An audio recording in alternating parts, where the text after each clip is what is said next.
Ya. Bueno, muy buenas tardes. A esta hora un poco rara de nuestras sesiones. Les damos la bienvenida junto con Due Process of Law Foundation, Ceres y Diálogos al Café.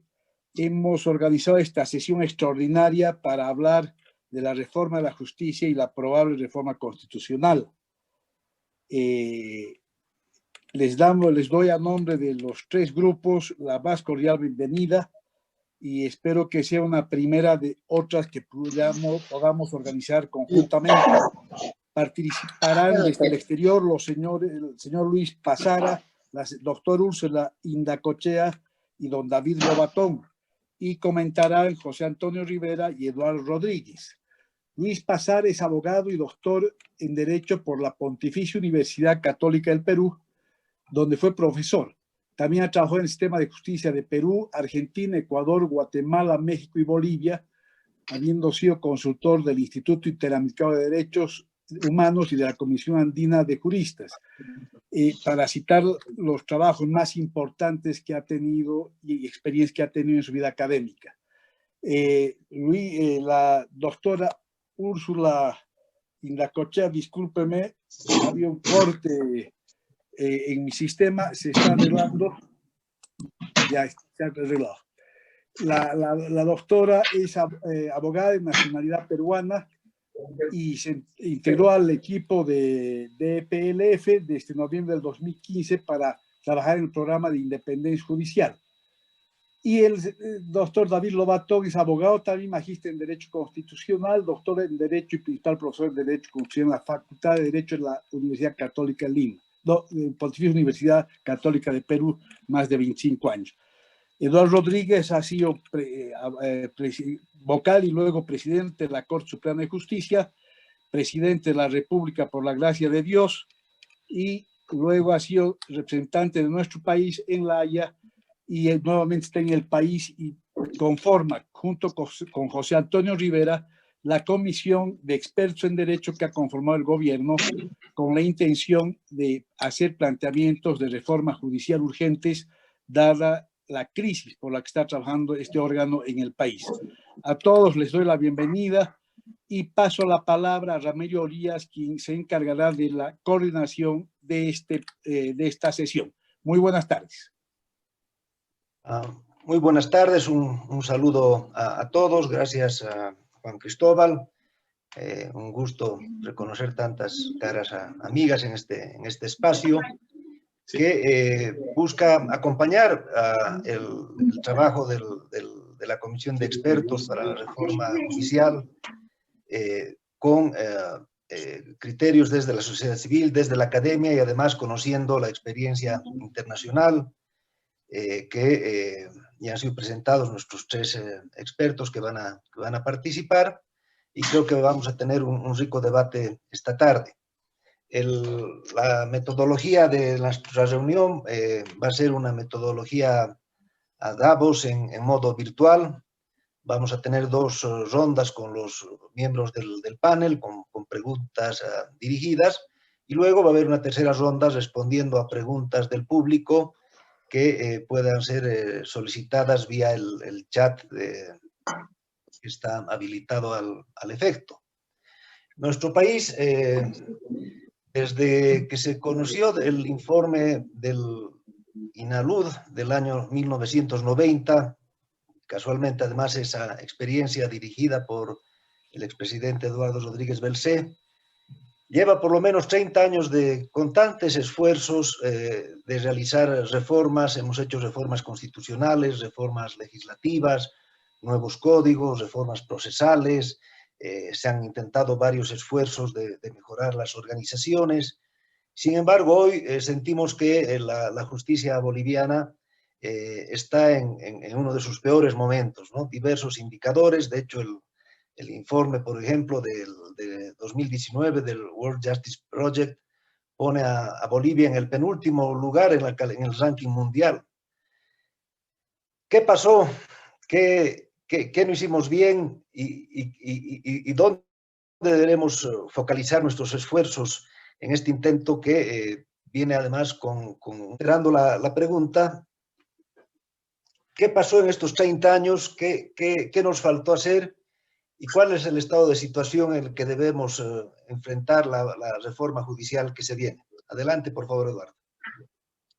Gracias, Ramiro. Buenas tardes a quienes nos acompañan esta tarde y un especial agradecimiento a nuestros invitados internacionales que nos iluminarán con sus experiencias y su conocimiento sobre el tema.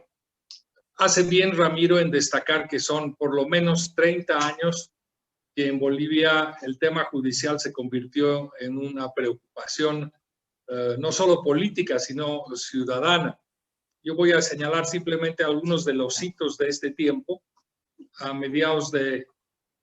principio de los 90 se produjo, como bien recuerda Ramiro, un diagnóstico que lo trabajamos con ILANUD para detectar qué pasaba con el sistema de justicia, pero particularmente con el sistema penal, que era el espacio más preocupante para la ciudadanía.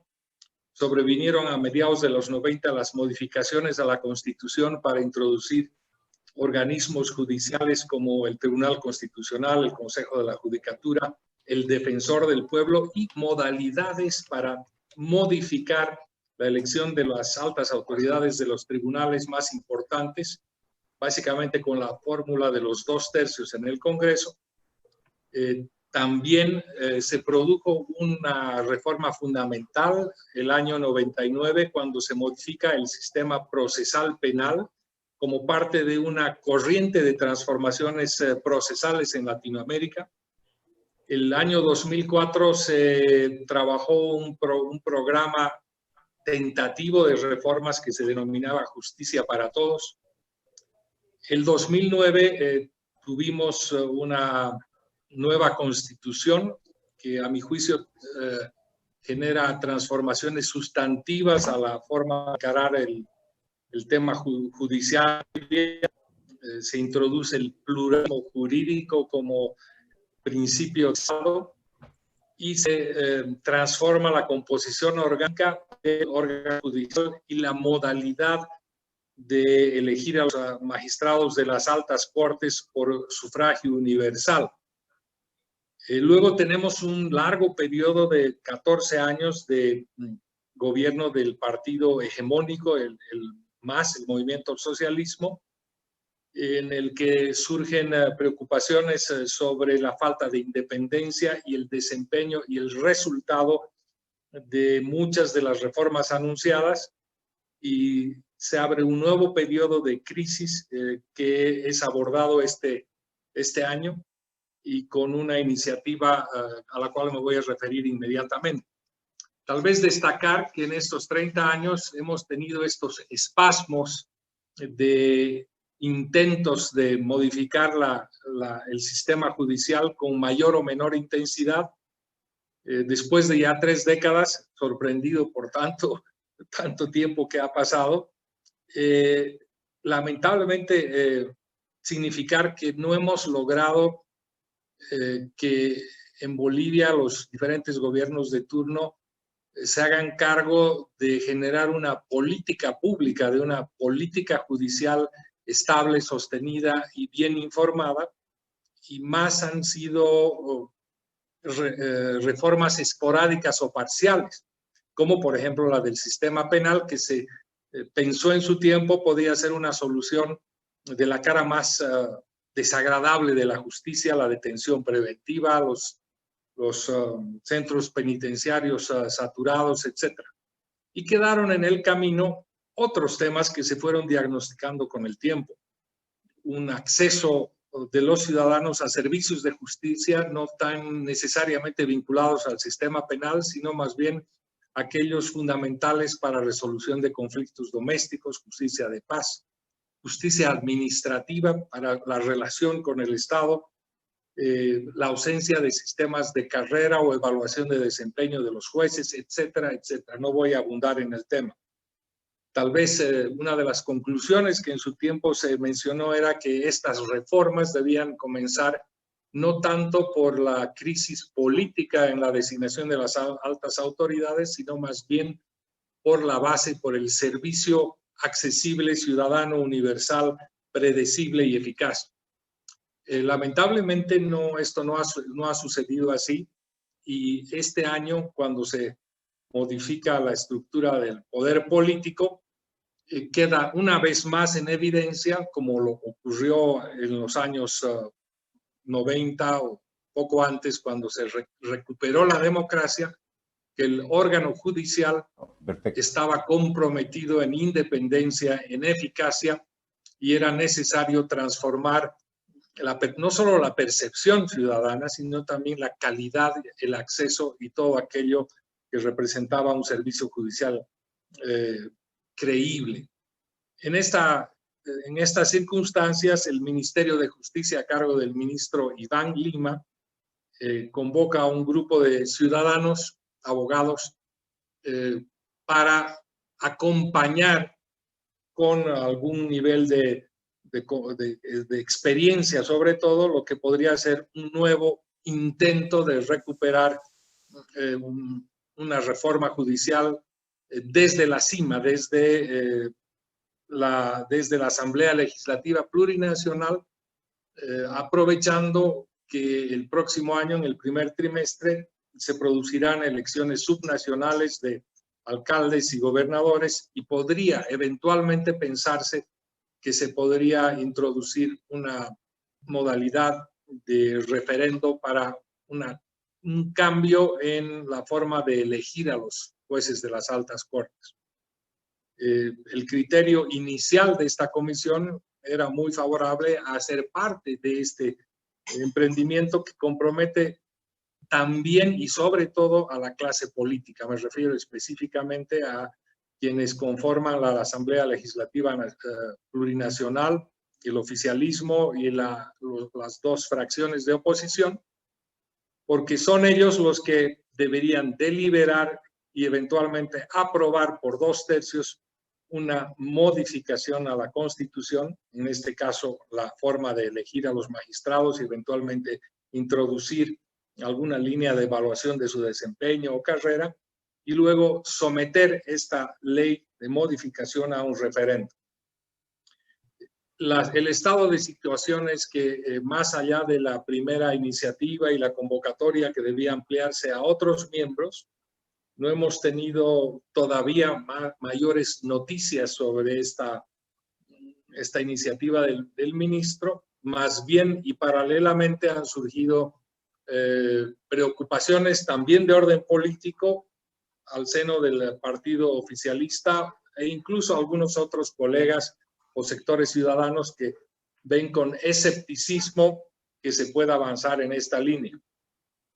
Yo creo que más allá de las consideraciones y el debate que pueda producirse, es fundamental, es trascendental que en Bolivia empiece un debate serio sobre lo que se ha avanzado en el sistema judicial y sobre lo que resta hacer en él, particularmente sobre la modalidad de quiénes son los principales actores del sistema judicial, los jueces, y no solamente a nivel de las altas cortes, sino del conjunto del sistema judicial, el Ministerio Público, los acusadores, el sistema de la defensa pública y obviamente la de los ciudadanos usuarios, y por qué no significar también el de las víctimas. Entonces estamos frente a un desafío que vuelve a poner en la mesa del gran debate la necesidad de que en Bolivia se empiece a debatir como política pública, como política de Estado, un tratamiento más serio del tema judicial, que vale decirlo, y con esto quiero cerrar ya mi primera aproximación, no ha sido precisamente desde que nos convertimos en república el órgano de poder con mayor atención, y esto lo refleja su presupuesto. Nunca ha habido una intención del resto de los poderes en atender la necesidad de tener un órgano judicial fortalecido con las capacidades económicas, y en el último tiempo, hay que decirlo, descabezado por una un diseño constitucional que eliminó una configuración de un órgano judicial efectivo, no tiene una cabeza visible y menos ha tenido un protagonismo en el entendimiento, en el seguimiento de reformas. Estas han sido asumidas por el Poder Ejecutivo, por un Ministerio de Justicia que se ha fortalecido sobre todo políticamente y que yo particularmente tengo algunas reservas sobre la injerencia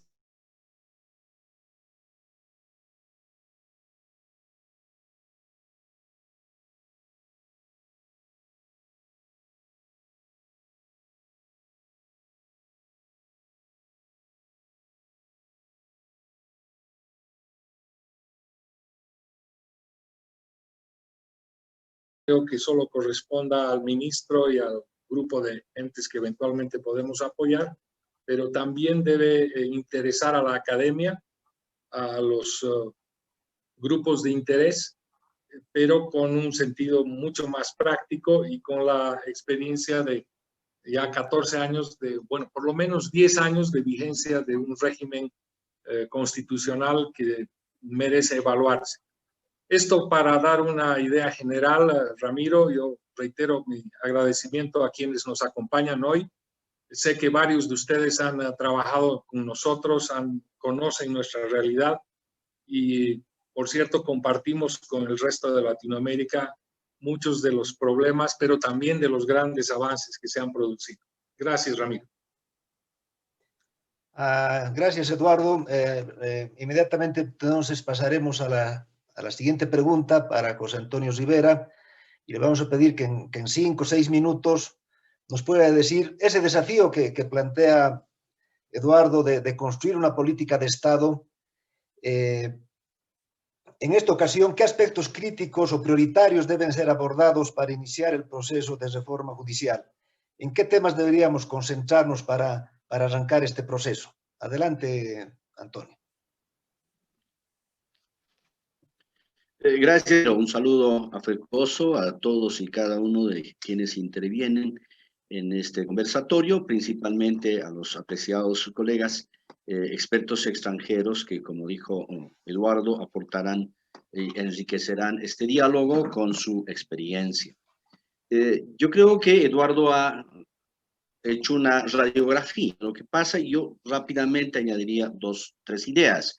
En primer lugar, es evidente que el sistema judicial del Estado se encuentra en crisis desde hace décadas atrás, por esto los intentos de reforma, y hoy en día se manifiesta esta crisis en los bajísimos niveles de acceso al sistema judicial, por consecuencia, la permanente violación del derecho de acceso a la justicia y tutela judicial efectiva de los bolivianos y las bolivianas.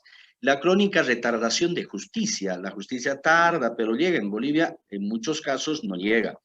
Los altos índices de corrupción, denunciados, nunca investigados ni sancionados. La total falta de independencia judicial, es ya asombroso ver cómo algunas autoridades, no voy a generalizar a todos, pero una mayoría de los jueces, principalmente del ámbito penal, rápidamente cambian de color y se comportan en función al grupo de poder dominante en el ejercicio del gobierno. Y finalmente también la mala calidad del servicio.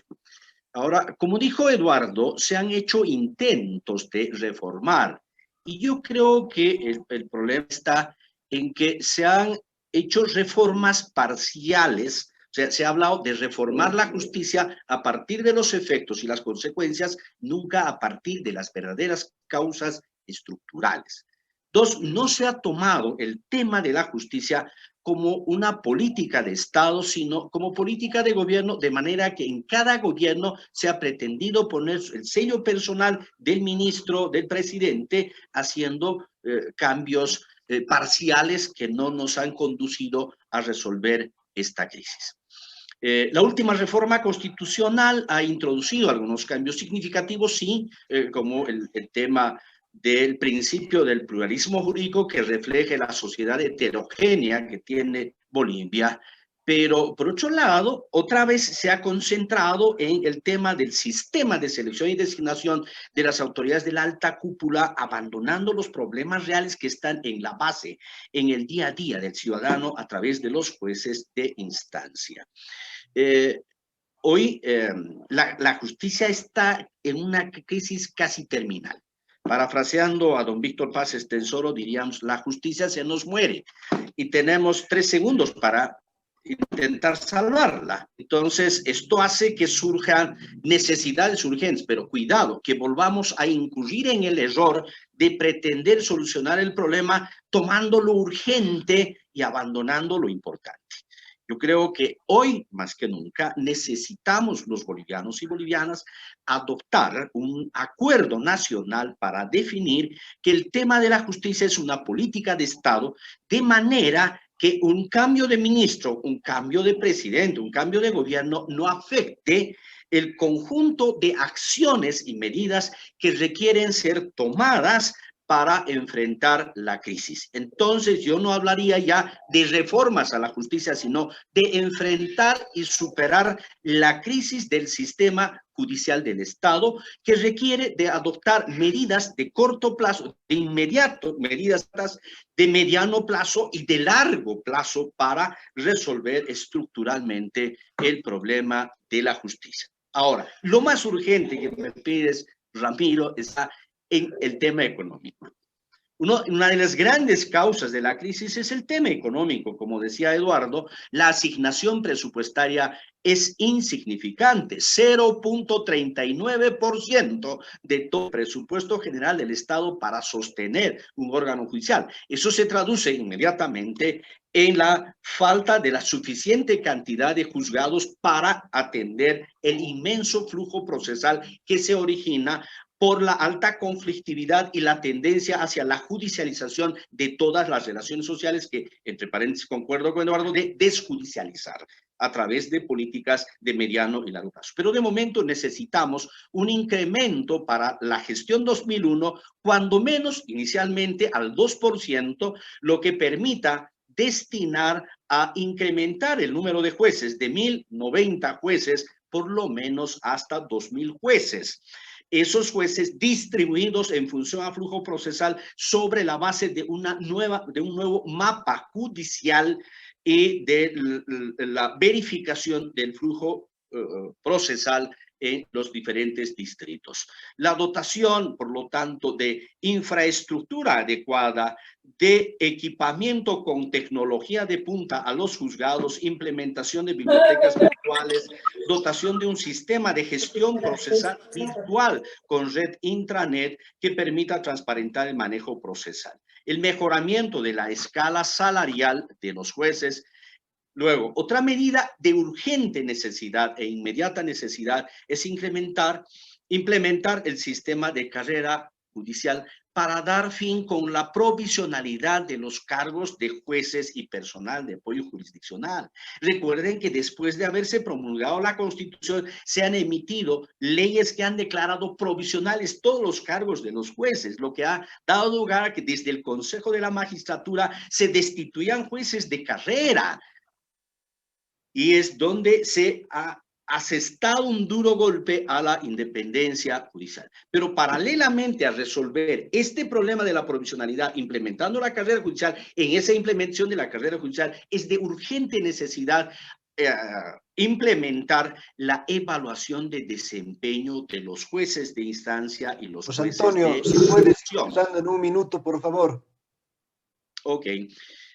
Bueno, está entre las medidas urgentes y si se trata de reformas constitucionales que a diferencia del resto de los miembros de la comisión, yo no estoy de acuerdo con hacer una reforma acelerada para concordar en la realización de las elecciones nacionales. Es necesario reformar la Constitución, introducir modificaciones desde el tema económico, la estructura, sistema de selección y designación, el tema del autogobierno del órgano judicial, pero precisamente todo eso requiere de un debate, de una reflexión, de un análisis mucho más profundo con la intervención de los actores principales y de la propia sociedad civil. No actuar de esa forma nos va a llevar otra vez a que hagamos unas reformas urgentes, parciales, que no nos permiten resolver el problema de fondo. Gracias. Muchas gracias, Antonio. Y a continuación, entonces, vamos a entrar ahora a los comentarios de nuestros paneles, de nuestro panel de expertos internacionales.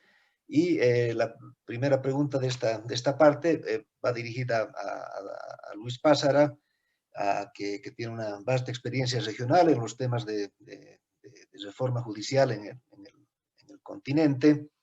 Y de lo que hemos escuchado hasta ahora, vemos que el gran desafío es la construcción de la política pública, y en el corazón de esta agenda está la agenda de independencia judicial en sus dimensiones internas, externas, desde los estándares internacionales de independencia judicial. ¿Qué criterios, qué recomendaciones, qué recaudos deberíamos de tomar en este proceso? Adelante, Luis. Gracias, Ramiro.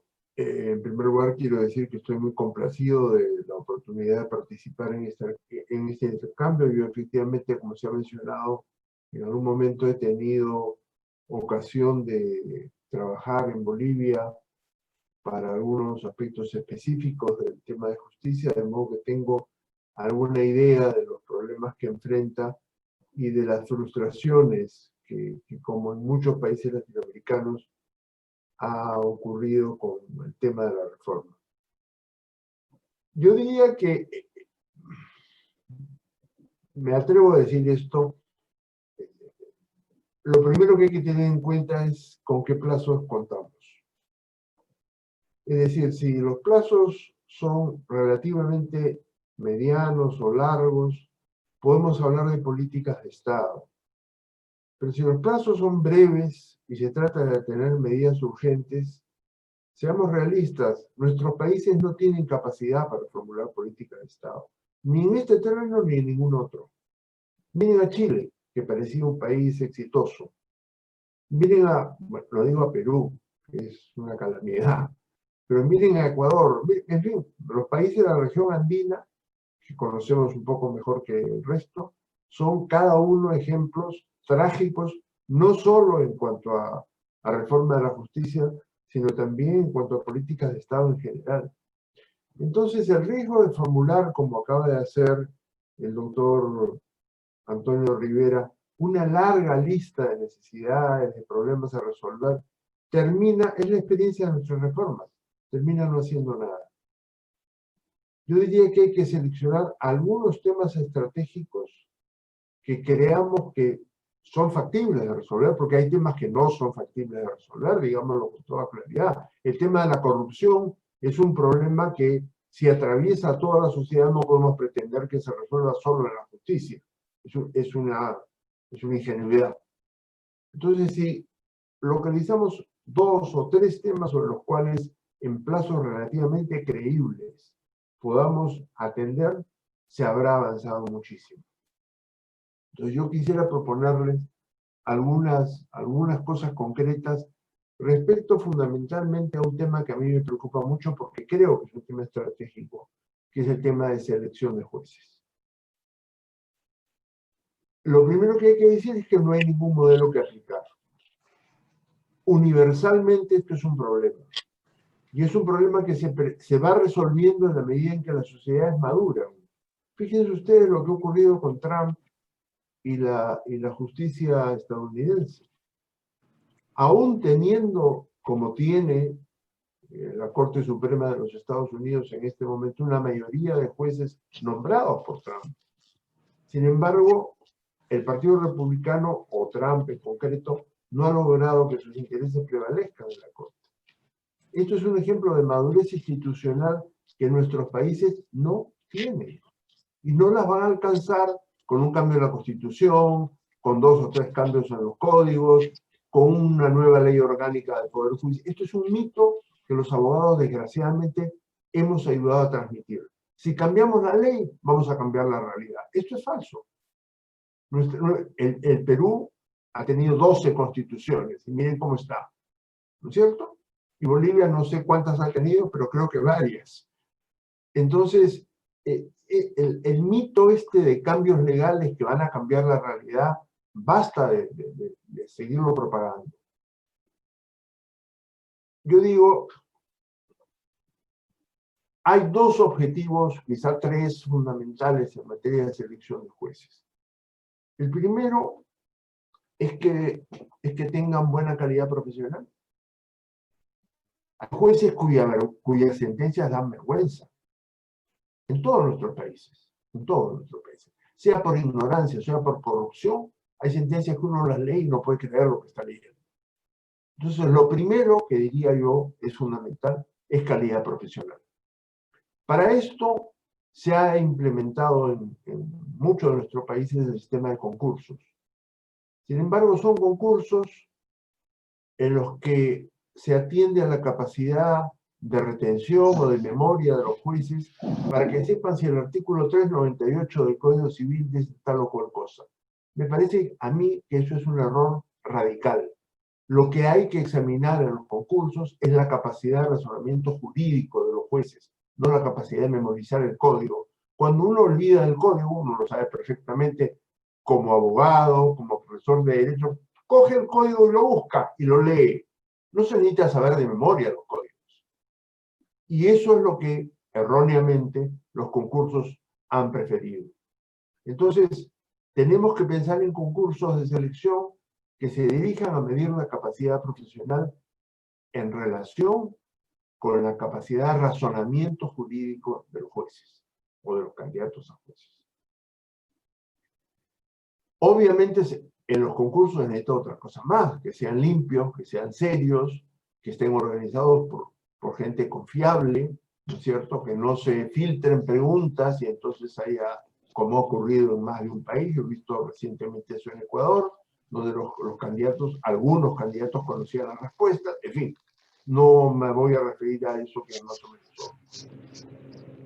El segundo aspecto que me parece muy importante es contar o estar seguros, o relativamente seguros, de la trayectoria moral del profesional que es nombrado como juez. Esto me parece es un punto clave, porque no basta tener un juez que tenga una buena capacidad de razonamiento jurídico, si es un tipo que está dispuesto a defender, estuvo dispuesto a defender como abogado, y va a estar dispuesto a defender como juez a cualquiera, bajo cualquier circunstancia y a cualquier precio. En este punto hay que introducir en los concursos un elemento al que no se le ha prestado suficiente atención, que es el aporte de organizaciones sociales que conocen la trayectoria del candidato. En Argentina yo he visto un ejemplo que no voy a contar en detalle, pero que es muy interesante, de cómo una lista de candidatos a cameristas, o sea, segunda instancia en Argentina, propuesta ante el Senado, fue sujeta por una ONG, Poder Ciudadano, que existía y existe todavía, fue sujeta a conocimiento público para que el que tuviera antecedentes los aportara. Bueno, un tercio de los candidatos renunciaron simplemente como consecuencia de este acto, porque sabían que eran gentes indignas, conocidamente indignas, que no podían postular. Entonces, este u otro mecanismo es fundamental para conocer la trayectoria. No bastan declaraciones juradas, no basta que fulanito de tal día es un tipo muy digno. Quienes conocen al candidato deben decir lo que saben. Este es un punto muy importante. Y el tercer punto, que me parece que tiene que ver muy directamente con la experiencia más reciente de Bolivia, es el de la independencia, como se ha mencionado en varios de los participantes hasta ahora de esta conversación. Y yo creo que ahí el objetivo fundamental debe ser distanciar lo más posible el proceso de nombramiento de cualquier instancia política. Creo que la intervención tanto de Ejecutivo como de Legislativo es nefasta. Y es nefasta por una razón que no siempre tenemos clara, pero que a mí me parece muy importante. Yo lo he repetido hasta el cansancio, frente a jueces, frente a alumnos, etcétera. es, los jueces tienen dos grandes tareas. La tarea que es más obvia, que todo el mundo conoce, de la cual todos somos conscientes, es que tienen que resolver conflictos. La tarea menos obvia, pero que es muchísimo más importante para el funcionamiento del sistema político y para el sistema democrático, es vigilar, supervisar y controlar el ejercicio del poder para que se lleve a cabo de manera constitucional y legal. En eso consiste el equilibrio de poderes, exactamente. Entonces, si tenemos un juez en cualquier nivel que le debe el puesto a un político, ese juez no podrá ejercer esa función. Esta segunda función quedará amputada en su ejercicio, porque no tiene la libertad para ejercerla. De modo que esto nos lleva a otro tema fundamental en los concursos. ¿Quién los efectúa? Y finalmente, ¿quién designa a los jueces? Ahí es donde yo vuelvo al punto inicial. No sé si, Ramiro, si ya estoy en el tiempo límite. Ahí vuelvo al punto inicial de que no hay modelo universal aplicable. Lo que más conviene a un país en un momento determinado y puede ser exitoso, no es necesariamente exitoso en el país vecino. Entonces, quizá en una segunda ronda podemos ahondar un poquito en esto, pero la idea es, uno, concursos destinados a medir capacidad profesional y a evaluar la trayectoria moral o ética del candidato. Y tres, mecanismos de designación que estén lo más distantes posibles de las instancias del poder político. Gracias. Muchas gracias, Luis. Muchas gracias, Luis. Definitivamente, las recomendaciones son centrales en la discusión de la reforma de justicia, en la discusión de la agenda pública del sector justicia que tenemos en Bolivia. Y con eso voy a preguntar a mi colega Úrsula Indacochea, que Luis mencionaba que han habido varios intentos de reformas en la región y en el vecindario hemos visto algunos procesos bastante cercanos que se iniciaron también con reformas constitucionales y que implicaron un proceso de transición judicial en algunos países. De la mirada regional privilegiada que tiene Úrsula de estar monitoreando los sistemas de justicia en la región, ¿qué lecciones aprendidas tú crees que podríamos compartir con el público boliviano? ¿Qué lecciones aprendidas en términos de amenazas, de oportunidades de estos procesos de reforma? ¿Qué se hizo mal y qué se hizo bien? Si existen buenas prácticas que podrían enriquecer nuestro proceso de reforma judicial en Bolivia. Adelante, Úrsula. Gracias, Ramiro, y bueno, buenas tardes para todos. Es un gusto compartir con ustedes estas reflexiones y como bien dijo Ramiro, pues nosotros desde DPLF hace muchos años que venimos siguiendo distintos procesos de reforma en la región y quisiera compartir con ustedes algunas ideas y también una propuesta, digamos, para mirar las cosas desde otro punto de vista. La primera es que, bueno, es un poco obvia, que es que los procesos de reforma requieren voluntad política y por eso suelen darse cuando se dan grandes cambios o giros, digamos, de timón en la política en algunos países. Pero lo que yo puedo observar un poco es que muchas veces se piensa que la forma de resolver los problemas de la justicia de manera más inmediata o digamos las medidas urgentes que tenemos que tomar aprovechando digamos el momento político, la ventana política significa necesariamente quitar el poder de unas manos para ponerlo en otras y en la justicia eso básicamente significa depurar y, digamos, cambiar a las altas cortes o realizar, digamos, algún mecanismo de evaluación con fines de destitución o algo así. Yo creo que eso es un error porque eso solamente inclina la balanza, el péndulo hacia el extremo opuesto, ¿no? Y no atiende, como dijo el doctor Rivera, a las causas estructurales. Entonces, con eso en mente, yo creo que hablando en términos de oportunidades y amenazas, una oportunidad es la de entender cuáles son realmente las causas, las razones que han generado el resultado que tenemos, ¿no? Porque muchas veces el resultado que tenemos es el resultado de una reforma previa que también tenía los mismos objetivos, digamos, nobles de fortalecer a la justicia. Entonces, ¿cómo es que llegamos de una reforma de ese tipo a un resultado no deseado? ¿Y qué vamos a hacer para romper ese círculo vicioso? Como, digamos, una siguiente oportunidad, diría que hay que atender a lo estructural. Evidentemente, y coincido con Luis, que nuestros países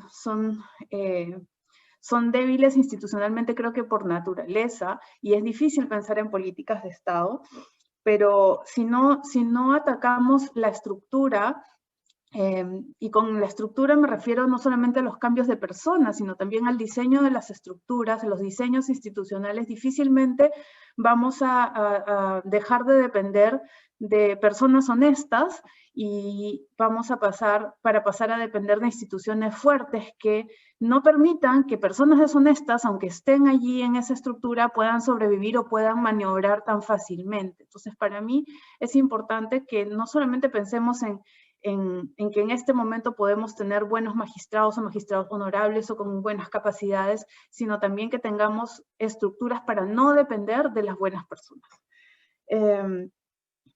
Y yo creo que parte de lograr eso significa que estas reformas duraderas deben procurar que las instituciones tengan equilibrios y contrapesos internos. Es decir, a ver, para ponerlo como un ejemplo más concreto, en el Perú, por ejemplo, en estas últimas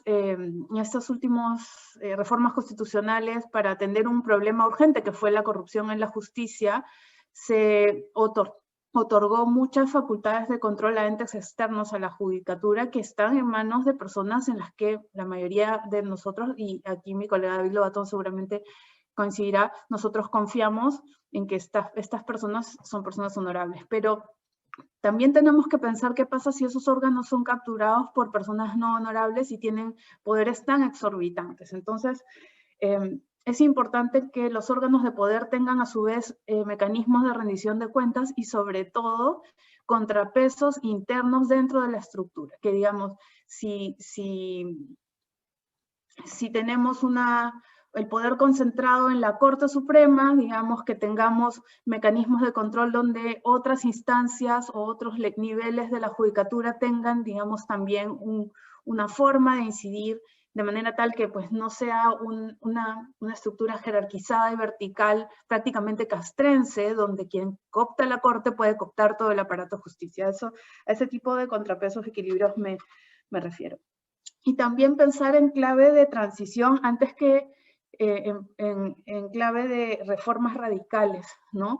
Pensar esto como un proceso, ¿no? Porque si no, y aquí viene la parte de las amenazas, nos corremos el riesgo de que la reforma, en vez de fortalecer, aunque parezca que fortalece a corto plazo, a largo plazo debilite, ¿no?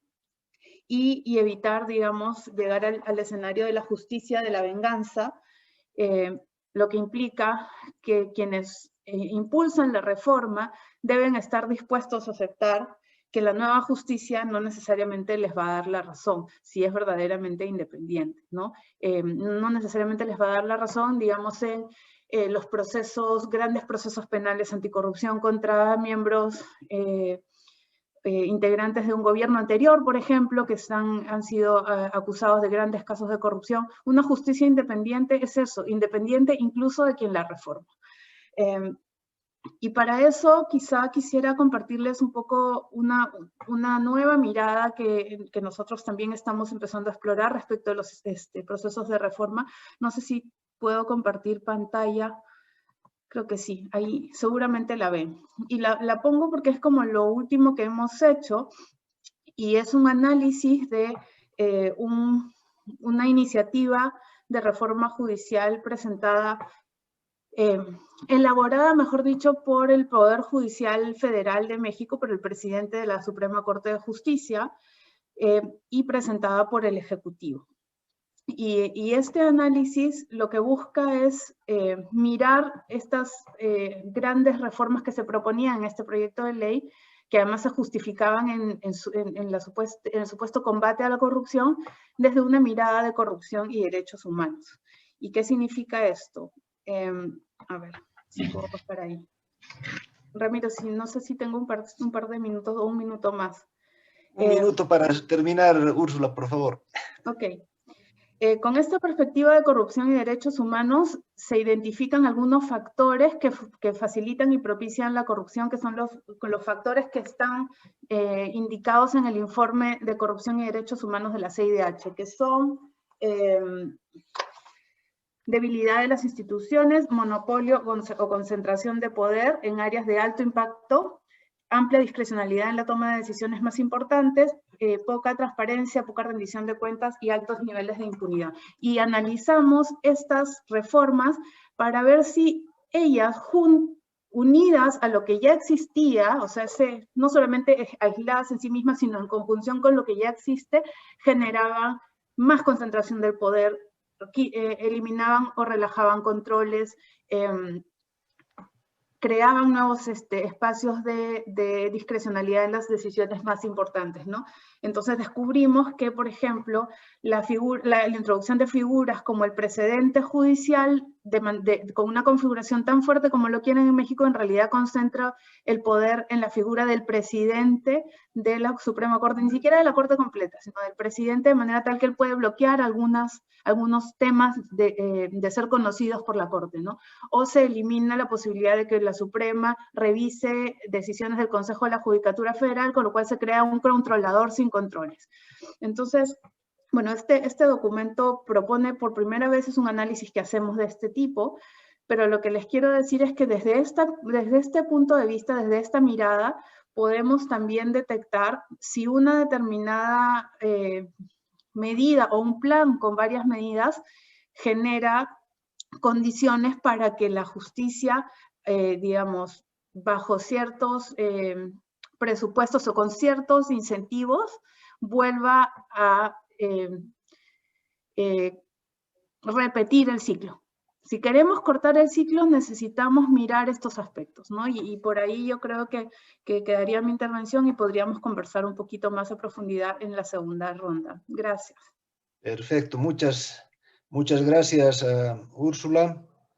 Hay una reforma que ya se ha mencionado en las anteriores exposiciones, que es la reciente reforma del Perú, ¿no? Luego, donde un caso sonado de corrupción llevó a una reforma constitucional donde se eliminó el Consejo de la Judicatura, se creó una Junta Nacional de Justicia, y aquí yo le preguntaría al doctor David Lobatón, ¿cuál fue el recorrido para llegar a esta reforma y qué precauciones se tomaron para integrar este nuevo órgano, ¿no? Uno de los temas claves que mencionaba Luis Pázara es no solamente hay que tener el perfil, los requisitos del nuevo juez, sino también hay que ver quién designa, cómo designa, y ese es el rol clave del Consejo de la Judicatura o de la Junta Nacional de Justicia.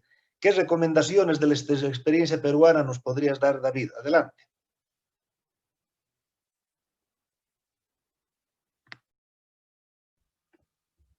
Muchas gracias, Ramiro, y muy buenas tardes a los y las colegas bolivianos. Como ya se ha hecho referencia en más de una oportunidad de la experiencia peruana, yo quiero, Ramiro, en estos escasos minutos, en esta primera intervención, fundamentalmente enfocarme en dos temas, ¿no? Como tú bien has señalado, el modelo recientemente adoptado para la selección, nombramiento y eventual destitución de jueces y fiscales en el Perú, y el tema de la participación ciudadana de la sociedad civil, que me parece que en el Perú es y ha sido relevante, no solamente en el sistema de justicia, sino, como ustedes bien saben, recientemente también a nivel político. Sobre lo primero, yo quería explicitar algo, Ramiro y colegas. el año 93, con la Constitución del año 93 aún vigente, ¿no?, que se dio en el contexto del régimen de Alberto Fujimori, que fue un régimen autoritario, y que en realidad fue una concesión del régimen de ese momento a la comunidad internacional para que la comunidad lo pudiera reconocer, ¿no?, como un gobierno democrático. Le hizo una serie de condiciones, una de ellas era una nueva constitución. En esta nueva constitución se migra, y fue una de las concesiones del régimen autoritario, de un sistema de selección político a un sistema de selección más institucional. Al hilo de lo que acaba de señalar hace unos minutos mi colega Luis Pázara, justamente se intentaba con este nuevo diseño constitucional de la Carta del 93 alejar la designación y nombramiento de jueces y fiscales del poder político, de la sujeción política, que sin duda ha sido en la tradición judicial latinoamericana una de las fuentes de debilidad de la judicatura y una de las fuentes de vulneración de la independencia judicial. Este diseño se concretó en el ex Consejo Nacional de la Magistratura, que funcionó alrededor un poco más de 2 décadas. ¿Qué pasó en el interín? Sin duda hubo unos avances de institucionalización de los concursos, con avances y retrocesos, por supuesto, lo que Luis Pázara ha mencionado, actos de corrupción, que se filtraban las pruebas, y lo que pasó es que paulatinamente, no el poder político, fundamentalmente, sino redes de corrupción judicial, básicamente lideradas por bufetes o estudios de abogados, comenzaron a capturar el Consejo Nacional de la Magistratura para sus intereses.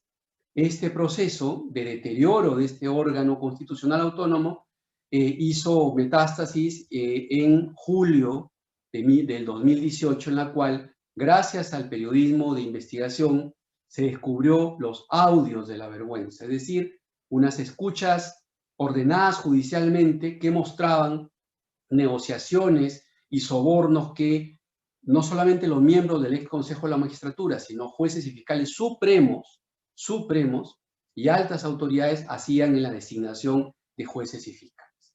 Esto le fue el tiro de gracia a este consejo, que ya venía siendo muy cuestionado por lo que le acabo de decir, y la respuesta institucional fue una reforma constitucional que desapareció el Consejo de la Magistratura y en su lugar creó un órgano constitucional que se llama actualmente la Junta Nacional de Justicia, que fundamentalmente modifica, porque ocupa el lugar del Consejo. Es un Consejo Nacional que ahora se llama Junta Nacional, con 2 grandes modificaciones. Una primera, incrementa la capacidad de este órgano de control disciplinario externo sobre jueces y fiscales. Ahí hago mención a lo que acaba de señalar mi colega Úrsula Indacochea, que eso es bueno y malo. Correcto en el sentido que, por supuesto que actualmente la Junta Nacional tiene integrantes honestos, con cierta trayectoria, que están haciendo un trabajo que en el balance del primer año de funcionamiento, porque recién han comenzado a funcionar en enero de este año, y en medio ha estado la pandemia, como ustedes bien saben, pero que hay un balance al final positivo de su desempeño. Pero ciertamente, si es que con el correr de los años es otra vez capturado por mafias y redes de corrupción, hay el peligro que sea una espada de Damocles sobre jueces y fiscales. Y el otro ámbito de cambio significativo del diseño constitucional fue la forma de elección de estos miembros de la Junta Nacional de Justicia. El anterior Consejo de la Magistratura, para alejarse del ámbito del control y sujeción política, hizo del Consejo de la Magistratura que fuera integrado por un representante del Poder Judicial, un representante del Ministerio Público y 5 representantes de sociedad civil, sea colegio de abogados, sean otros colegios profesionales o universidades públicas y privadas.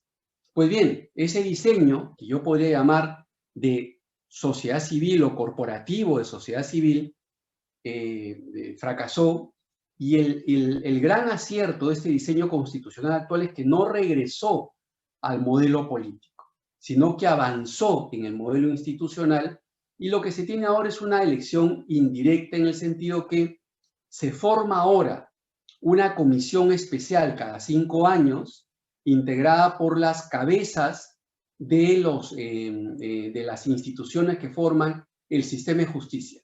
El presidente del Poder Judicial, la fiscal de la Nación, el presidente del Tribunal Constitucional, el Contralor de la República, el Defensor del Pueblo, que es quien preside esta comisión, y 2 representantes de sociedad civil de universidades públicas y universidades privadas. Con un cambio importante, esas universidades están debidamente acreditadas en un proceso que se inició en el Perú hace un quinquenio, en virtud del cual no cualquier universidad ahora tiene la acreditación legal, sino solo los que revelan y expresan algunos indicadores de calidad en la educación universitaria.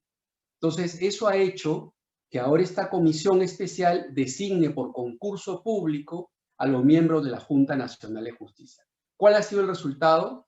No el ideal, pero no el desastroso, como también se podía esperar o temer. Hay de los 7 actuales miembros del Consejo, por lo menos 4 o 5 que son personas contradictorias, que están haciendo un buen trabajo, y 2 que en efecto fueron cuestionados por la sociedad civil. Y ahí paso al segundo y último punto de mi intervención, y con eso culmino, Ramiro. En este proceso de selección de los miembros de la Junta por parte de esta comisión especial que acabo de escribir muy brevemente, hubo un activo trabajo de organizaciones de sociedad civil, de prensa independiente y, muy importante, quiero resaltar, de la academia. Algunas universidades, yo formo parte de la Pontificia Universidad Católica del Perú, se jugaron ese partido para justamente lo que señala Luis Pázar, de señalar de los candidatos a la Junta quién tenía cuestionamientos. Por ejemplo, se descubrió que más de un candidato había plagiado su tesis de maestría o su tesis doctoral. Como ustedes se imaginarán, si un candidato que pretende elegir a jueces y fiscales, que uno de los criterios es determinar si plagió o no a nivel académico, ¿no? Evidentemente está descalificado para poder llevar a cabo una labor así. Entonces, ese tipo de cosas fueron saltando y se logró, en efecto, que algunos candidatos se evitara que llegaran a esa alta magistratura. Entonces, y termino con esto, Ramiro, para mí ha sido y es para la experiencia peruana de la nueva Junta Nacional de Justicia el acompañamiento crítico y de denuncia algunas veces, y algunas veces de aporte también a su trabajo, por parte de la sociedad civil y de la academia y de la comunidad internacional. Por ejemplo, y con eso sí concluyo, la sociedad civil desde el inicio promovió la alianza entre la Junta Nacional de Justicia y la Comisión Interamericana de Derechos Humanos. ¿Qué significó eso? Que las primeras decisiones que ha emitido la Junta Nacional de Justicia a mitad de este año ya contienen no solo criterios constitucionales, sino criterios del derecho interamericano, que de alguna manera la inmunizan parcialmente de posteriores cuestionamientos a nivel judicial, sea a nivel nacional o sea a nivel internacional. Entonces, eso es, a grandes rasgos, Ramiro, la experiencia peruana que yo podría contar en esta primera intervención. Muchas gracias. Gracias, David. Vamos a iniciar ahora a nuestra segunda ronda de comentarios y le vamos a pedir a Eduardo Rodríguez que se vuelva a conectar con...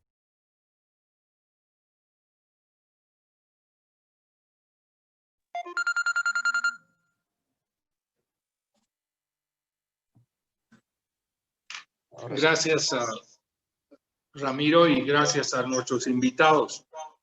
Yo simplemente quiero destacar que las experiencias que hemos conocido son un incentivo para seguir reflexionando sobre lo que nos toca hacer en Bolivia. Estamos sin duda frente a una ventana de oportunidad que yo llamaría más política, mucho más pragmática, de aprovechar un espacio en las próximas elecciones subnacionales y hacer efectivo un referendo que nos permita transformar una modalidad de elecciones de las altas autoridades. Obviamente esto parece ir diluyéndose gradualmente de lo que fue una iniciativa mucho más enérgica hace unas semanas. Yo creo que tiene que ver más el impulso político de dar una señal a la ciudadanía de que algo se puede empezar a hacer. Obviamente yo concurro con que las dimensiones de la reforma son muy grandes y pasan no solamente por el órgano judicial, también por el tema presupuestario, la academia y la propia cultura jurídica de todos los ciudadanos, de tener un sistema racional para resolver nuestras diferencias en paz.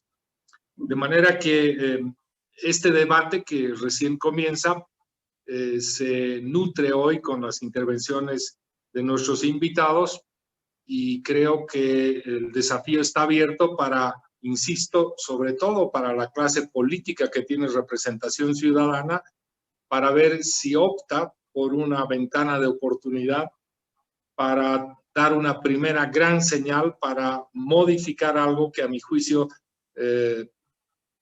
afecta la independencia del sistema judicial, que es la forma de elegir a las altas autoridades.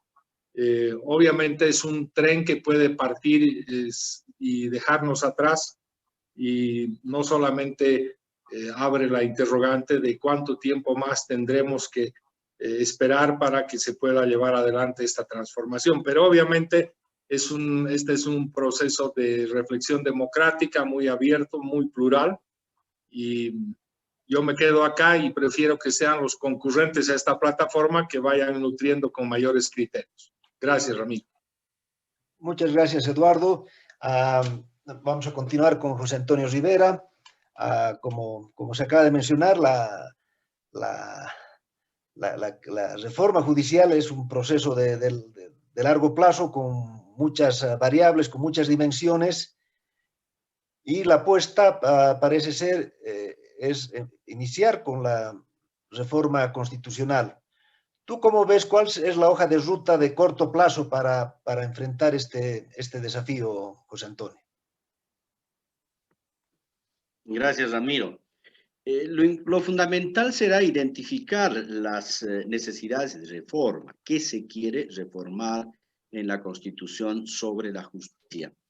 Inicialmente, conocemos en el planteamiento del ministro es definir a través de la Constitución el tiempo de permanencia y cómo cesan las altas autoridades o las autoridades de las altas cortes. Luego, discutir la necesidad de suprimir el Consejo de la Magistratura y redefinir el rol y la pertenencia orgánica de la jurisdicción agroambiental.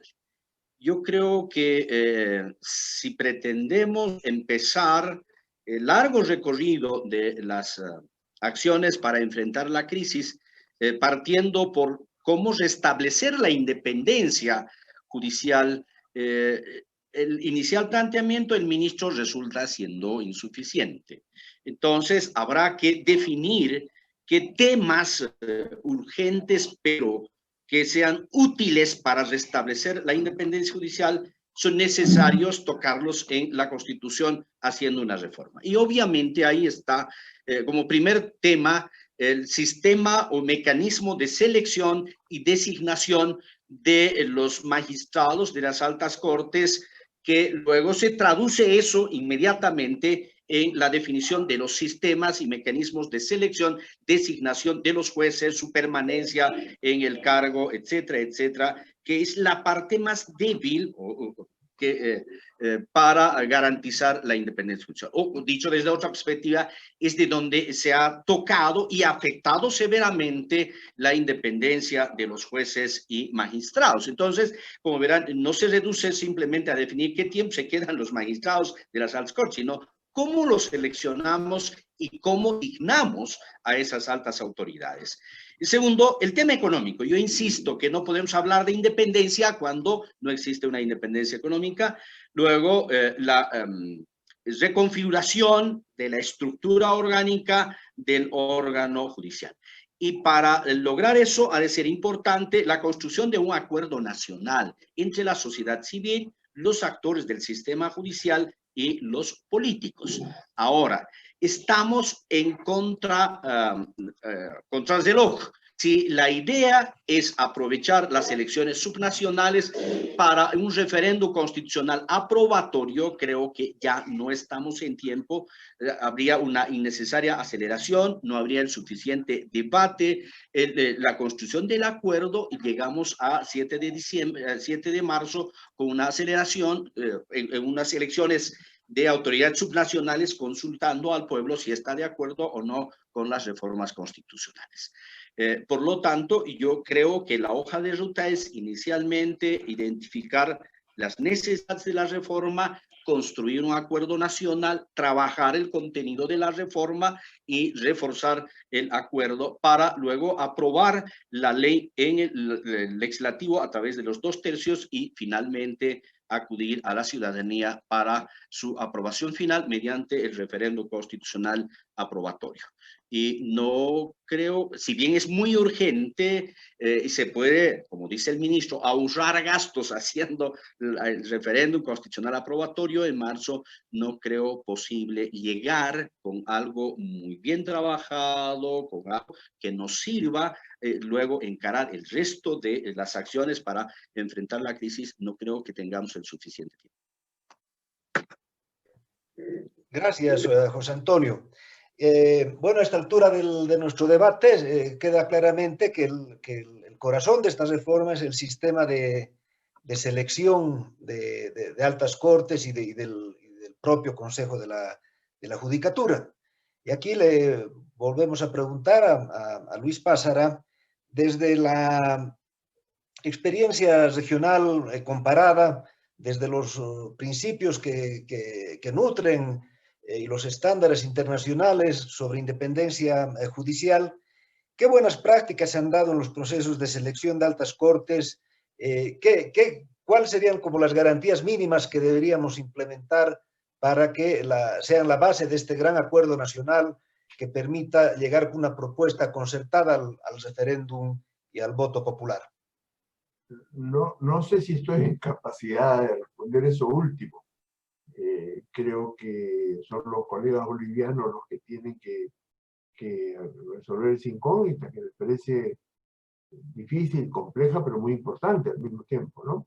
Yo quisiera aportar solo 2 elementos que concretan un poco lo que intenté dibujar en la primera intervención. ¿Quiénes deben participar en el proceso de designación de jueces en sus diferentes fases, ¿no? Los concursos, las propuestas de candidatos, la calificación de los candidatos, etc. Yo creo que en todo esto hay que diversificar a los actores. Yo no creo en un Consejo Nacional de la Magistratura, que como David Lobatón acaba de explicar muy bien en el Perú, y no solo es el caso de Perú, en Guatemala ocurrió una cosa muy parecida.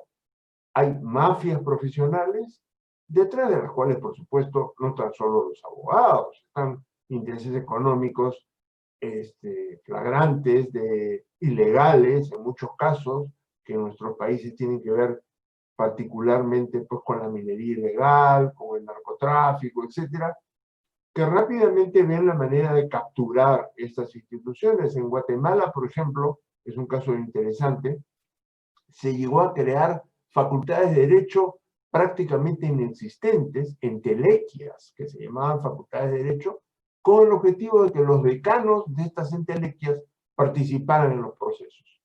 Entonces, yo creo que la única solución posible, o el único criterio posible, es que cuantos más actores sociales intervengan, mejor. Y estoy pensando, por supuesto, en las facultades de Derecho, en las universidades, estoy pensando en los colegios de abogados, y estoy pensando en entidades de la sociedad civil, algunas de las cuales trabajan en el tema de justicia en nuestros países y otras no, pero que tienen muy interés en esta materia. Insisto, cuanto más se diversifican los actores, mejor. Cuanto más se concentre el poder de decisión, peor. Primer elemento. El segundo elemento es que se debe eliminar de los procesos los mecanismos que están sujetos a calificaciones subjetivas. Por ejemplo, en todos los sistemas de concursos existe una etapa que se denomina la entrevista. Y entonces, para comenzar, ¿quiénes hacen la entrevista? Normalmente políticos, o si no son políticos, son gentes que han llegado por las vías políticas a ese cargo. Y hay entrevistas muy complacientes, y hay entrevistas muy exigentes, pero finalmente cada quien pone en la calificación que se le antoja. Y si es de 0 a 10, digamos, uno le pone 1 y el otro le pone 9. ¿Por qué razones? No se sabe, porque las calificaciones no son motivadas. Es decir, cada uno pone la calificación que le da la gana. Este tipo de mecanismos hay que eliminarlos. Las designaciones tienen que ser motivadas. Si yo escojo a la señora A en vez del señor B, tengo que explicar por escrito y públicamente por qué lo escogí.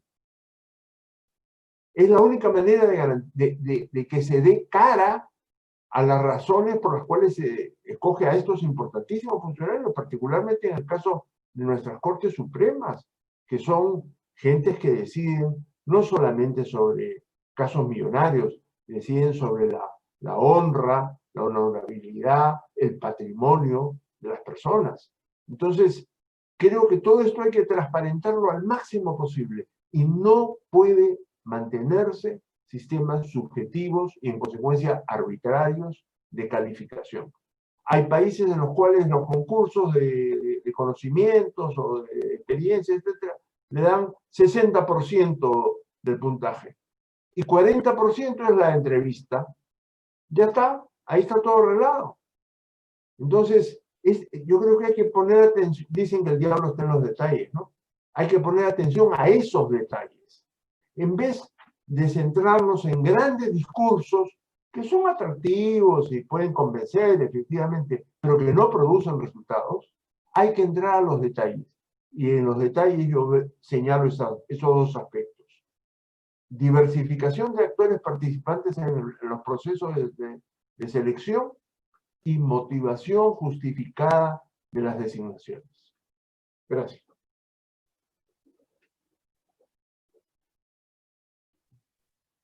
Muchas gracias, Luis. Y ahora continuamos con nuestro diálogo con Úrsula y preguntarle que en estas transiciones judiciales, en varios países, un dilema es cómo designar a los jueces, pero hay una metamorfosis institucional, hay un momento de cambio en que hasta que se renuevan los nuevos jueces y se nombran a los nuevos jueces, hay que ver un mecanismo para sustituir a los anteriores que no siempre han cumplido o están cerca de cumplir sus mandatos.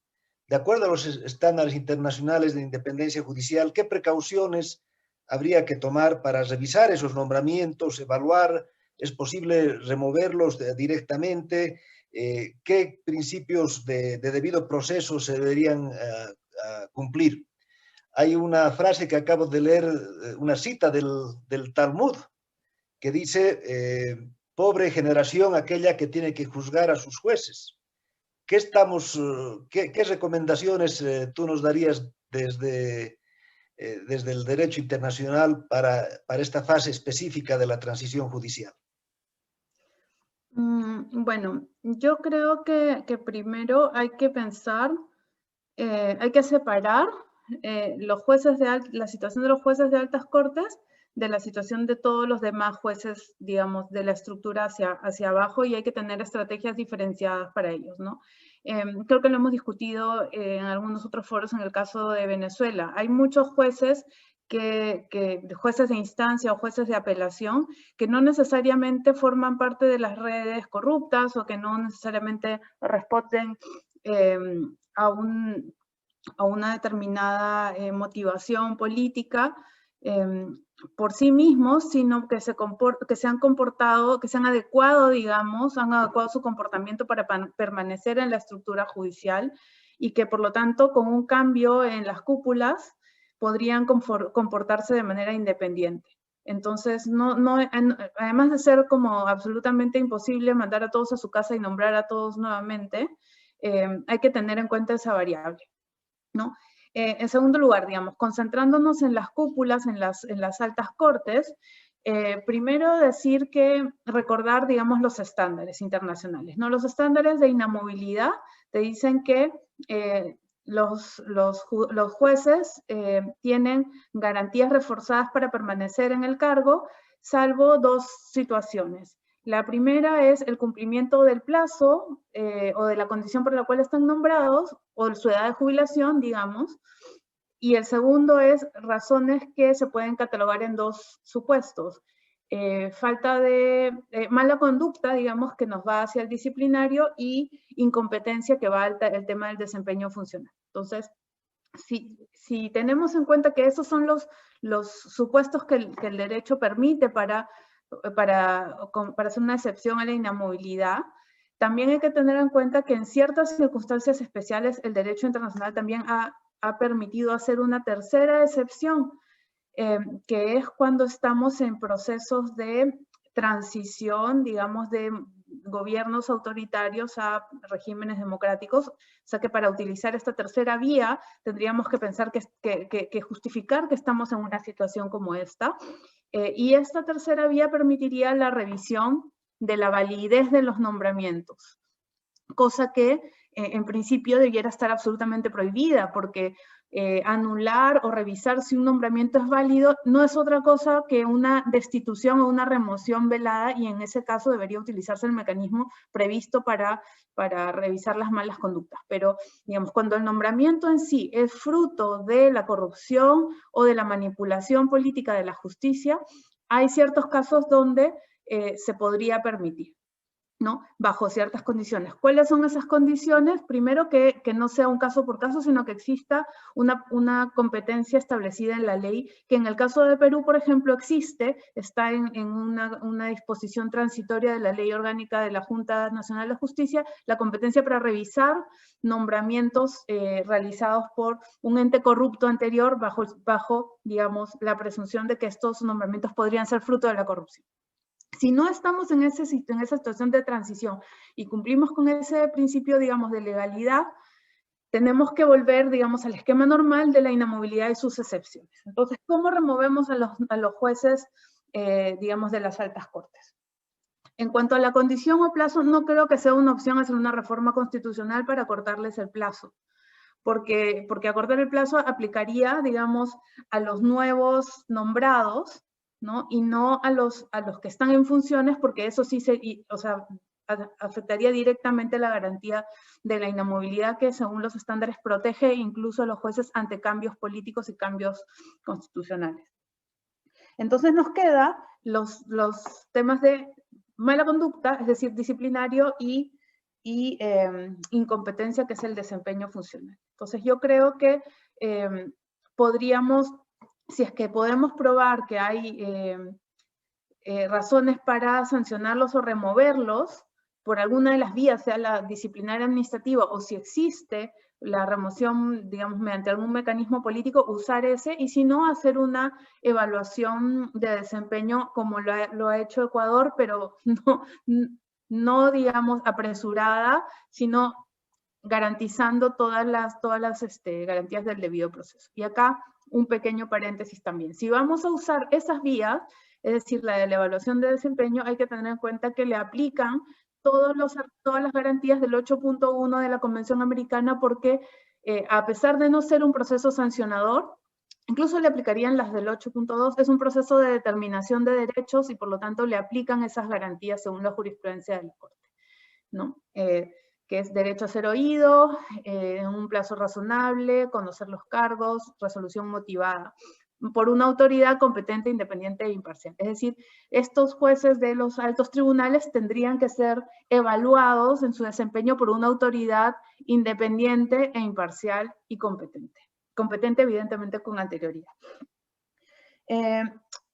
Y esas serían, digamos, mis dos ideas para las altas cortes: o una evaluación de desempeño con todas las garantías, o un mecanismo de remoción de tipo sancionatorio con todas las garantías. ¿Y qué hacemos con el resto? ¿Qué hacemos con una gran bolsa, digamos, donde están jueces de apelación y jueces de instancia, la mayoría provisionales? Yo creo que por una razón práctica, y siendo la mayoría de ellos provisionales, el peor error que podríamos hacer es usar esa provisionalidad, esa protección debilitada para removerlos. Yo creo que la solución iría más bien por promover su regularización a través de procesos de selección que los introduzcan a la carrera judicial, pero que no necesariamente, pero que en su contenido también puedan evaluar el desempeño que han tenido a lo largo de estos años, digamos, como un elemento, digamos, importante. No haría esos procesos de selección de manera inmediata ya, sino esperaría, digamos, un año a ver cómo se desempeñan estos jueces. Y también esto podría promover que estas personas en esta nueva circunstancia puedan adecuar también su comportamiento a la nueva situación. Hay jueces que necesariamente se cohíben o no actúan independientemente porque no tienen la posibilidad de hacerlo funcionalmente. Y yo creo que esa situación también puede cambiar si es que hay un cambio en las cúpulas. Muy importante mirar las sentencias de la Corte Interamericana sobre el caso Quintana Coello contra Ecuador y el caso Camba Campos contra Ecuador, porque esos errores que se cometieron allí no se pueden cometer en Bolivia. Si no, tendremos en 6 años más una sentencia, un nuevo precedente, retornando a la situación anterior. Gracias, Úrsula. Y ahora le pasamos la palabra a David Lobatón, y que si nos podría explicar en unos 4 o 5 minutos con más detalle cómo se abordaron la implementación de todos estos estándares internacionales en la última reforma constitucional del Perú, y específicamente cuál fue el proceso de remoción del viejo Consejo de la Judicatura para entrar al nombramiento bajo estas nuevas condiciones que ya nos adelantabas, David. Adelante. Gracias, Ramiro. Sí, justo hago vínculo con lo último que acaba de decir mi colega Úrsula Iracochea, ¿no? Que es que en el Perú hay una experiencia precisamente como la que acaba de describir Úrsula. El año 2001 y 2002, alrededor de 200 jueces y fiscales de diversas instancias fueron separados de la carrera judicial y fiscal en forma inmotivada por el entonces Consejo Nacional de la Magistratura. La acusación básica, ¿no?, era que habían colaborado con el régimen autoritario de Fujimori y Montesinos, que, como ya les había adelantado, entre otras instituciones, había sometido al sistema de justicia, ¿no?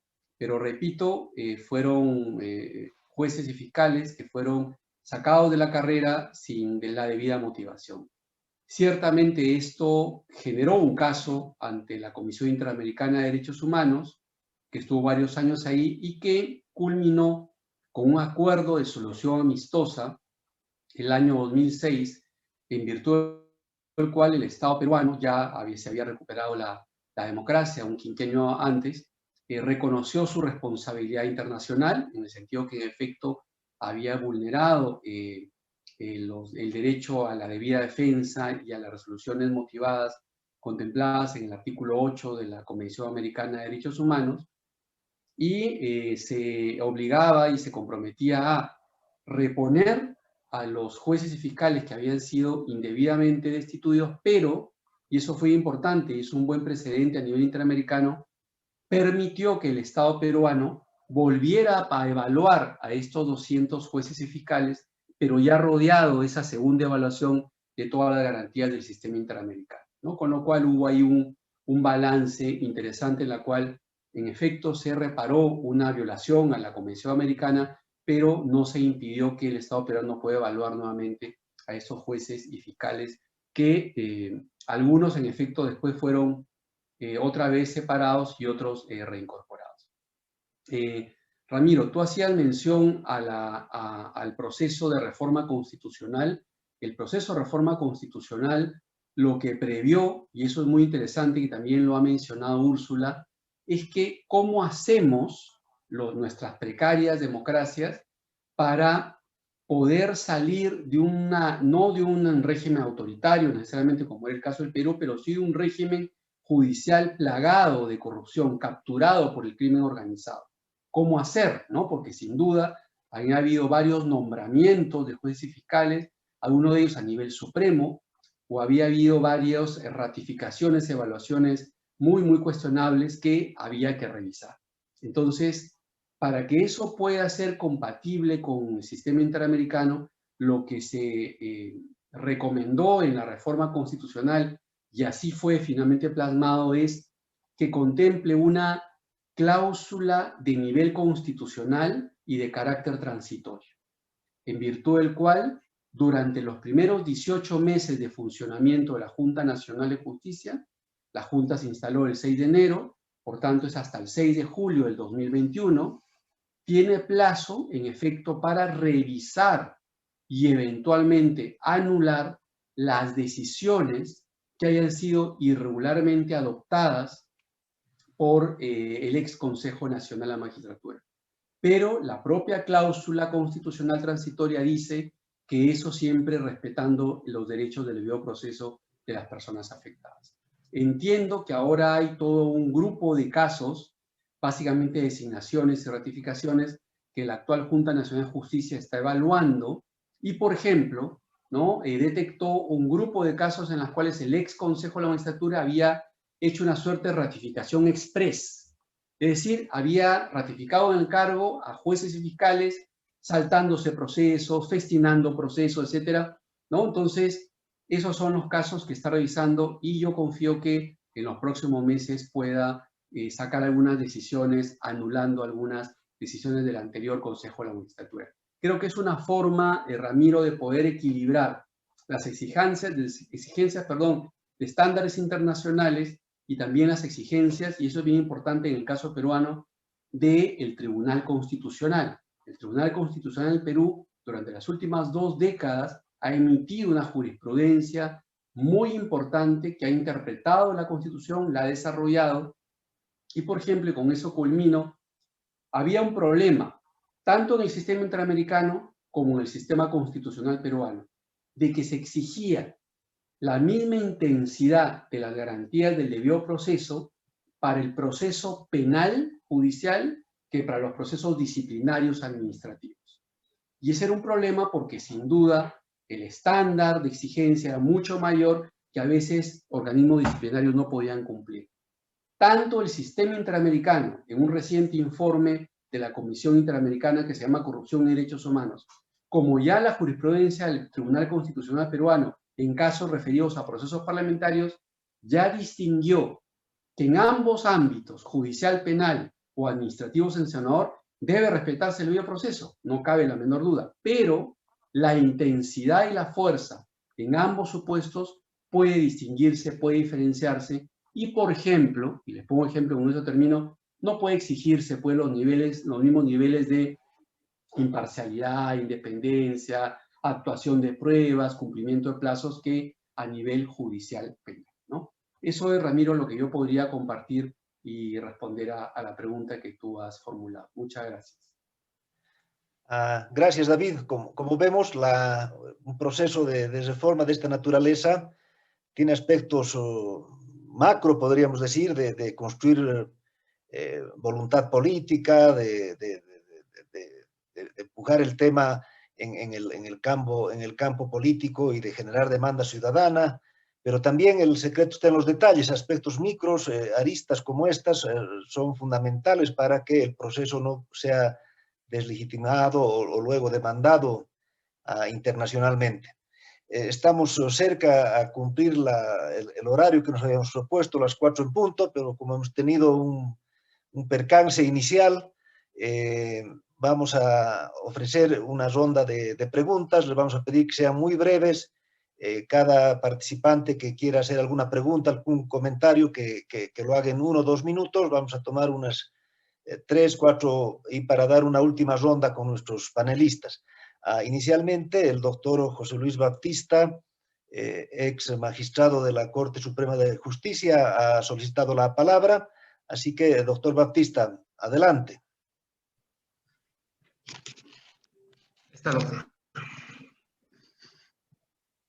Adelante. Buenas tardes. Me he permitido hacer una contribución sumamente breve. Viene a ser la siguiente. El punto de partida está en el artículo 12 de la Constitución Política del Estado. En ese artículo está expresado el principio de legalidad, que indica que el gobierno del Estado queda conformado por los tres órganos que son el legislativo, el ejecutivo y el judicial. Pero en ese artículo se agrega otro, con el mismo carácter, la misma importancia, el mismo rango que los clásicos órganos legislativo y judicial, es el órgano electoral. Propuesta. Esa mención de un nuevo órgano debe suprimirse, porque el llamado órgano electoral no tiene las mismas características clásicas de poder. Por lo tanto, ese punto debe quedar aclarado. A continuación, se habla de la necesidad de dar cumplimiento a ese artículo 12 que habla de que los tres órganos del Estado, calificados tradicionalmente como poderes, son iguales en jerarquía, son independientes y separados entre sí. Lamentablemente, y no como consecuencia de resoluciones de la actual Constitución, sino que viene prácticamente desde 1826. Esa declaración de independencia y separación e igualdad de los tres poderes no se ha cumplido jamás. En consecuencia, hay que introducir a la brevedad posible en las primeras reuniones de la Asamblea Legislativa unos pequeños cambios absolutamente esenciales. El primero correspondiente al poder legislativo. Y ese artículo de carácter esencial es el artículo que indica cuáles son las atribuciones del presidente de la República en lo concerniente al punto central, que es el que preside nada más ni nada menos que la Asamblea Legislativa, y ese artículo señala que esa calidad que tiene de presidente de la Asamblea Legislativa es sin perjuicio de que además en la Cámara de Senadores se nombre al presidente de la Cámara de Senadores. ¿Por qué es grave ese artículo? Porque va en contradicción plena con otro artículo, el que ya está en la parte concerniente al Poder Ejecutivo, y ese otro artículo indica que el vicepresidente de la República no solamente es el reemplazante nato del presidente cuando se trata de ausencia, viaje, fallecimiento o impedimento, sino que además es miembro del Consejo de Ministros. Y esta es la parte grave. Doctor, si podemos ir precisando para dar oportunidad al de actuar junto con el presidente en el lineamiento general de la política nacional, de la política de las relaciones internacionales y siendo inclusive diplomático.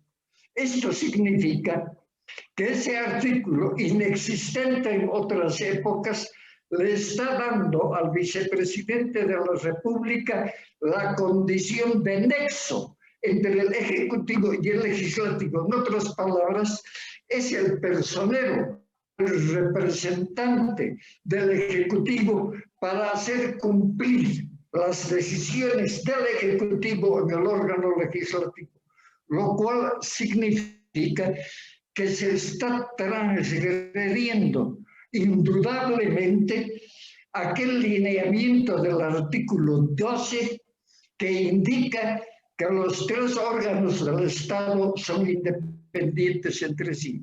No hay tal independencia porque sé que el vicepresidente de la República es el que hace dar cumplimiento a las decisiones del Ejecutivo. Por lo tanto, la tal independencia es inexistente. Gracias, doctor. Los artículos a cambiarse también son pocos. En primer lugar, los artículos de la Constitución Política que hacen referencia a las atribuciones de la Asamblea Legislativa. Una de esas atribuciones es la de señalar, indicar cuáles son, es decir, es la precalificación de los candidatos a los altos cargos del Tribunal Supremo de Justicia, al Tribunal Constitucional, al Consejo de la Judicatura. Una precalificación sobre cuya base luego la Asamblea Legislativa va a enviar las listas para que el órgano electoral proceda a la al respectivo acto electoral.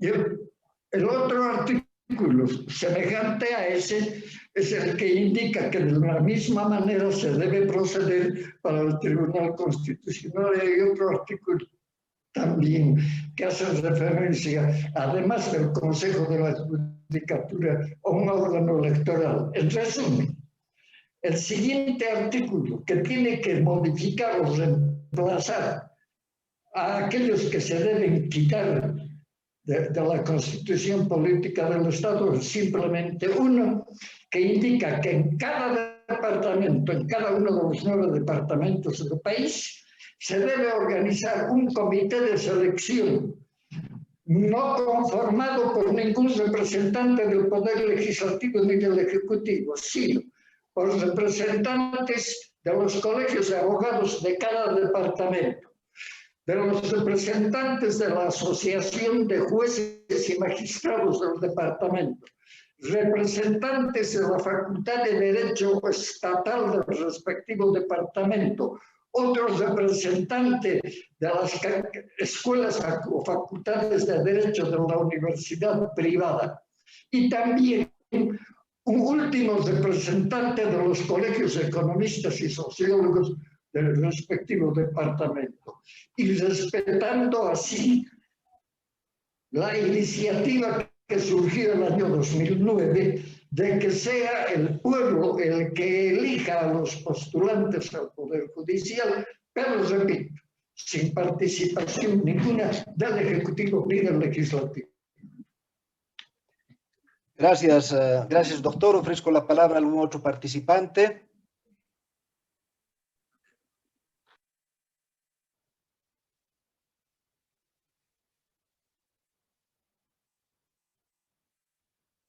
¿Alguien más que quiera aportar?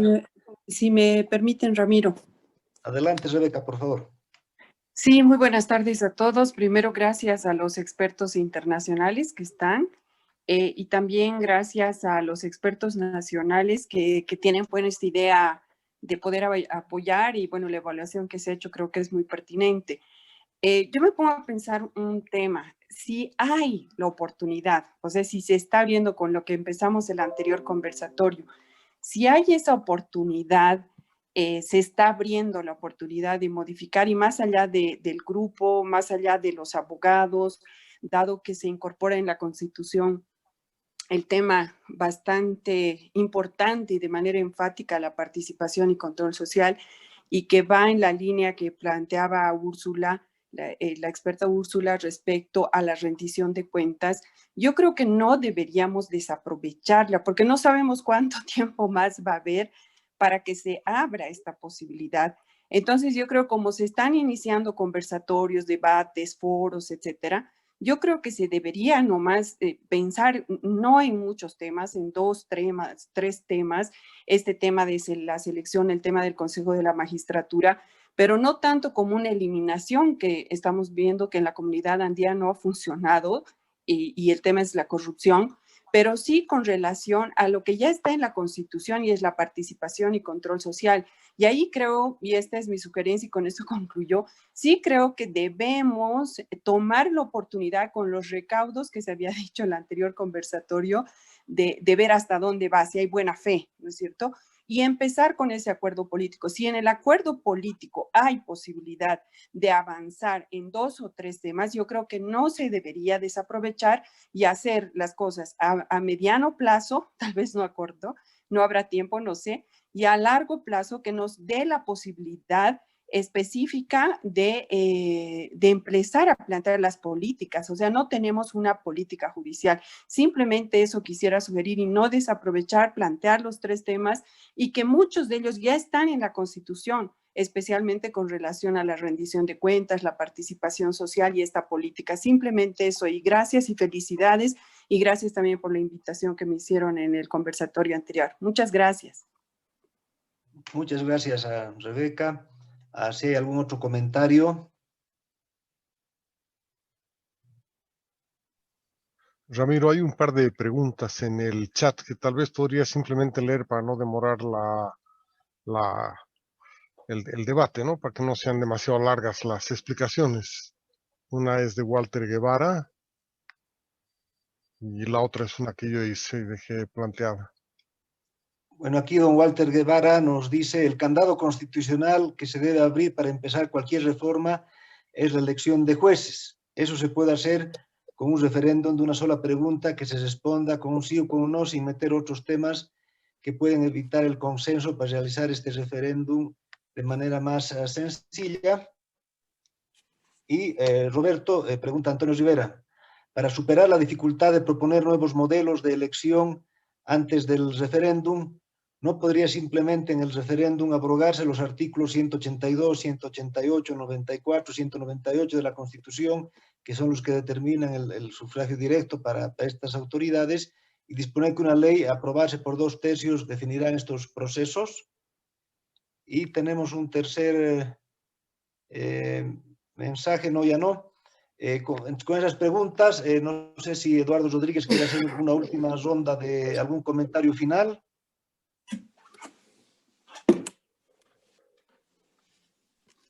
Repasamos a Antonio Rivera la pregunta y dejamos más bien a Eduardo para que dé sus palabras al final. Dale, Antonio. A ver, primero con relación a Walter. En todo caso, estaríamos ante 2 posibilidades de referéndum. Uno consultivo o constitucional aprobatorio.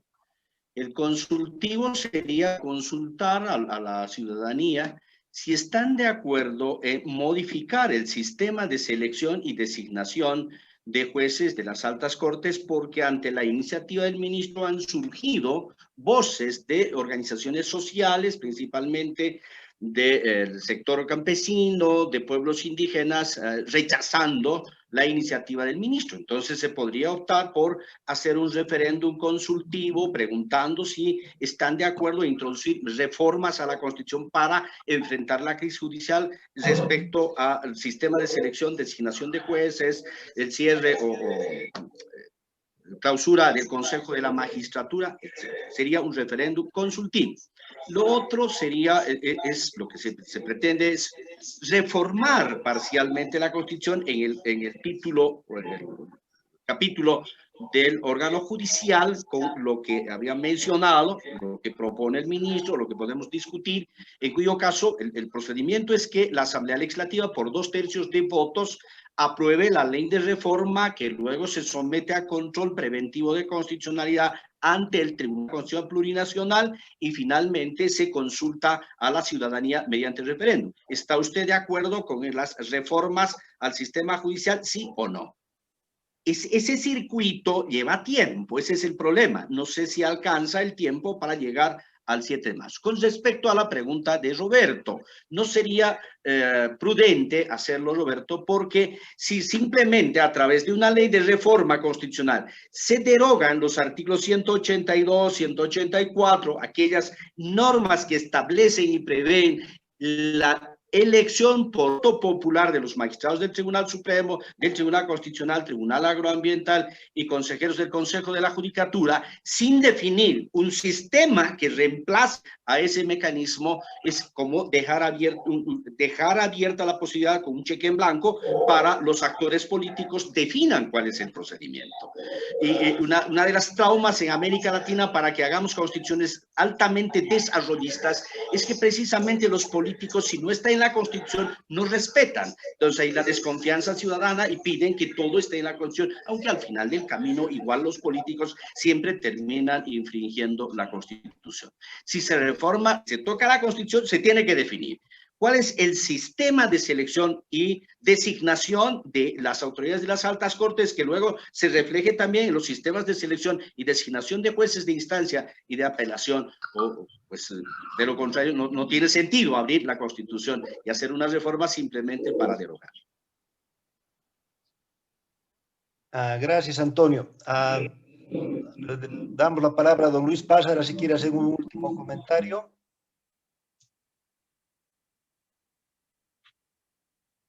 Solo quiero agradecer, como dije al comienzo, la oportunidad de participar en esta discusión, que me parece importante y muy esclarecedora. Muchas gracias. Gracias, Luis. Lo mismo a David Lobatón. Solamente desearles lo mejor en este proceso posible, proceso de reforma judicial. Veo por las intervenciones que los tiempos son ajustados, son difíciles, pero desearles lo mejor y qué bueno que personas y expertos como los que están ahora en la mesa puedan estar involucrados en esto. Muchas gracias, Ramiro y colegas bolivianos. Mucha suerte. Gracias, David. Le damos la palabra a Eduardo Rodríguez para los comentarios finales. Gracias, Ramiro. Yo coincido con Rebeca que se abre un espacio de oportunidad que no podemos dejar pasar. Es posible que se pueda trabajar la mejor opción, pero creo que lo que la ciudadanía necesita es una señal de los partidos, de nuestros representantes en la Asamblea Legislativa, de que el tema judicial es importante y puede empezar a transformarse. Es posible que haya tiempos breves, pero no sería la primera vez que en Bolivia se toman decisiones en tiempos cortos. Y esto ha sucedido precisamente en el pasado cuando se modificaron desde la Constitución hasta otras leyes que siguen vigentes. De manera que yo apelaría sobre todo una vez más a la clase política para que sea ella la que ponga en evidencia este tan mentado afán de consenso. Nada más, y creo que hay que seguir trabajando y agradecer a los auspiciadores de este evento por la oportunidad de empezar un proceso de reflexión. Nada más, gracias.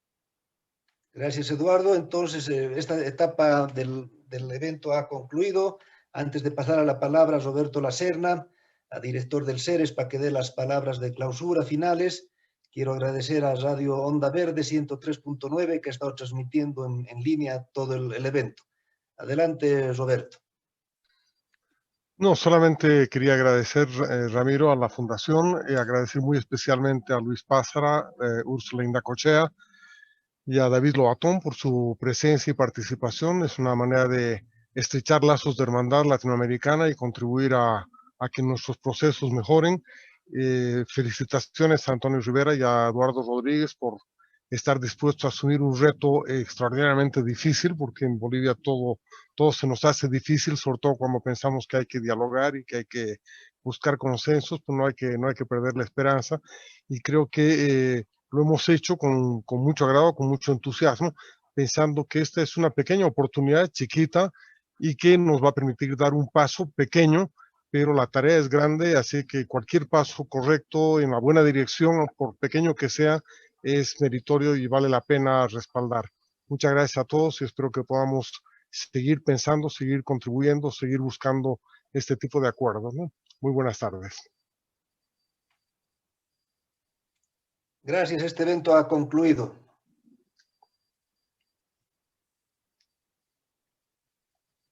Podemos ir en paz. Demos gracias. Amén. Adiós, jóvenes. Chao, chao. Profesor Amén. Goitia, qué gusto verlo. Amén.